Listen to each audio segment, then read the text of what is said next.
salle, comme vous la voyez en ce moment, est toute ouverte. Donc, on peut avoir la salle toute ouverte pour un événement comme par exemple la porte ouverte ou une conférence à l'intérieur. Tout est ouvert comme ça, comme vous la voyez.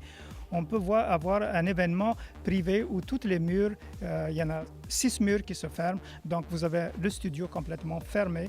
On peut avoir un gala, par exemple. On peut avoir une conférence privée, etc. à l'intérieur. Donc, la place est faite pour être flexible à toutes sortes d'événements, des grands événements ou pas. On peut faire aussi un grand événement qui peut inclure la cafétéria parce qu'on a accès directement là-bas et de la caf, on a accès au gym, etc. C'est un bâtiment très intelligent. Il y a beaucoup de technologie ici là-dedans. Quand je parlais tout à l'heure du studio complètement fermé, à l'intérieur, il y a 6 écrans qui peuvent s'ouvrir automatiquement et faire un événement à 360 degrés. Mais je sais que c'est quelque chose qu'on ne retrouve pas ailleurs ici en ville. C'est une place assez spéciale. Tout a été pensé ici.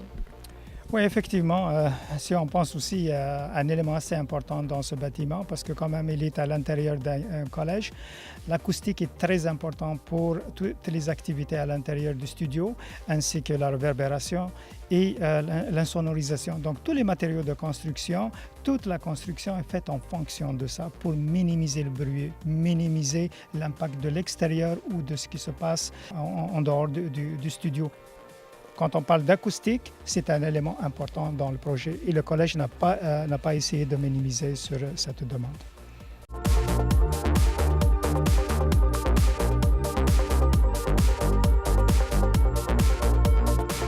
Ici, au deuxième, on est dans la partie, ce qu'on appelle la factory, où on se retrouve dans des locaux où ce sont des locaux pour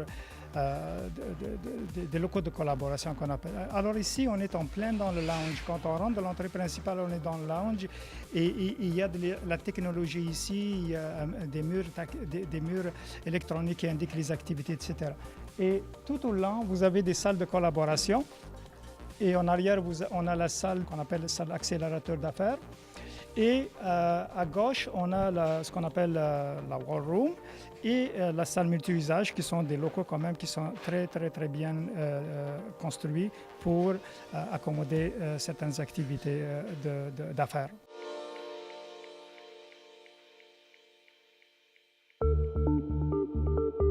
Là, on se retrouve dans la nouvelle partie du complexe sportif. Dans le complexe sportif, des choses ont changé. Ça va commencer par l'accueil qui est tout à fait au bout, dans l'ancienne partie du gym.